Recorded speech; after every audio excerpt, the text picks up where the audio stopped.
I am Carly Knoll. Hello, my name's Devin Mitchell. Hello, my name's Kelly Holan. My name's Tony. And my name is Tara. Here we go. I'm just going to read because I'm nervous. I grew up in a church-going family my whole life. My background of dealing with having a relationship with God is zero. I always knew of God, but I didn't have a saving knowledge of Christ. I've been blaming God for all my unhappiness lately. My life had come crashing down around me. I felt so many different emotions and I didn't know how to handle any of them. I won't lie, I was a little scared that day. I had been learning for a few months about how incredible God was and how amazing it would be in heaven, yet I was still a sinner and had not accepted Jesus into my heart. I knew I loved God at that age, and I felt like I didn't really know him as well as I should. I was always under the impression that I would earn my way to heaven based on my good works. And I remember Greg saying the very first time that there's a difference between religion and relationship with God. I remember praying and crying for forgiveness and trusted fully in Jesus for the first time. On that day, I asked God to save me as I was a sinner and knew without him I would spend eternally miserable in hell. So I told her tonight, I'm asking God for forgiveness and giving myself 100% to God, and I'm asking him to save me.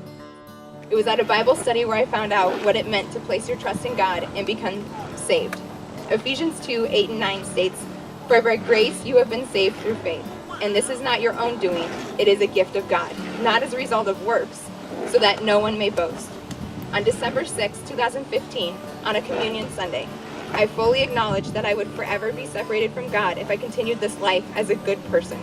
I recognized that I was taking the glory away from our great God by living this way, and that I needed Jesus. I surrendered my sinful life to him, thanked him for sending his son to save me. I was overwhelmed with emotions and peace in my heart. I felt a sense of relief as God knew I was a sinner, and his divine plan allowed for me to be saved through his son, Jesus Christ. I've just realized that you have to keep God at the center or everything else falls apart. And through all the trials and tribulations that I've been through and with him and my family, really nothing's possible without God. I did that on July 11th when about 3:30 in the afternoon when I was at work. Baptism is a symbol of Christ giving me new life and represents Jesus' death, burial, and resurrection. I'm ready to take the step and will continue trying to live my life for Christ. Being saved and having a knowledge like we can't forget, and I can't forget that.